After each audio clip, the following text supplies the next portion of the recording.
Menteri Besar Kedah Muhammad Sanusi Mak Noor menjadi individu pertama menerima suntikan vaksin COVID-19 di negeri berkenaan. Suntikan tersebut akan diterima beliau sempena Majlis Pelancaran Program Imunisasi COVID-19 peringkat negeri Kedah yang sedang berlangsung di Wisma Darul Aman. Dan untuk perkembangannya, kita terus sahaja bersama wartawan Fakrul Razi Ismail. Silakan Fakrul.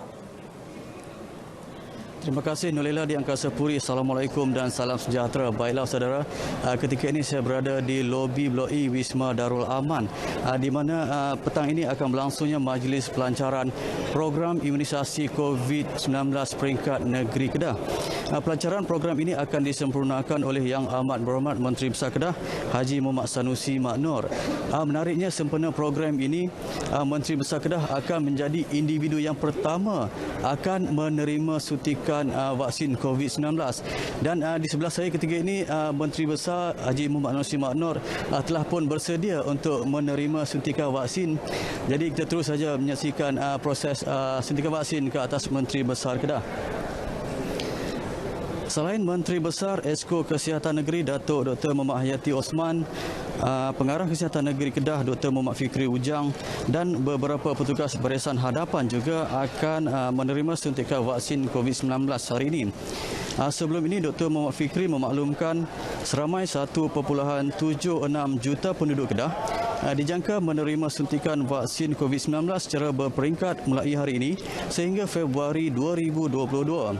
Jumlah itu meliputi jangkaan vaksinasi ke atas kira-kira 80% penduduk dan pekerja bukan warga negara yang berada di negeri ini. Bagi fasa pertama, Kedah diperuntukkan sebanyak 50,310 dos vaksin COVID-19 yang diterima sejak 24 Februari lalu dan akan diterima secara berperingkat bagi proses seterusnya. Difahamkan seramai 25,155 penerima vaksin COVID-19 adalah terdiri daripada petugas kesihatan serta pihak swasta.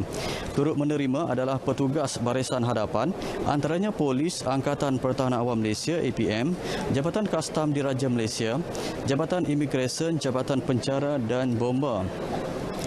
Bagi fasa kedua bermula April hingga Ogos pula, suntikan akan diberi kepada kumpulan berisiko tinggi seperti warga emas dan mereka yang menghidap penyakit tidak berjangkit NCD seperti jantung, diabetes, darah tinggi, penyakit pernafasan dan sebagainya.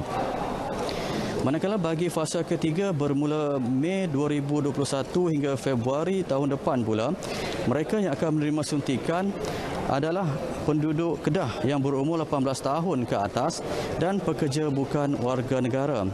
Dalam pada itu, sebanyak 57 pusat pemberian vaksin akan dibuka mengikut keperluan berdasarkan jadual suntikan yang disediakan di setiap pusat berkenaan. Di pada jumlah itu, 46 PPV adalah di fasiliti kesihatan Kementerian Kesihatan. Jadi saya kira setakat itu sahaja perkembangan yang dapat saya bawakan langsung dari Wisma Darul Aman sempena Majlis Pelancaran Program Imunisasi COVID-19 peringkat negeri Kedah Darul Aman. Kembali bersama Nolila di Angkasa Puri. Silakan. Baik Fakrul, terima kasih.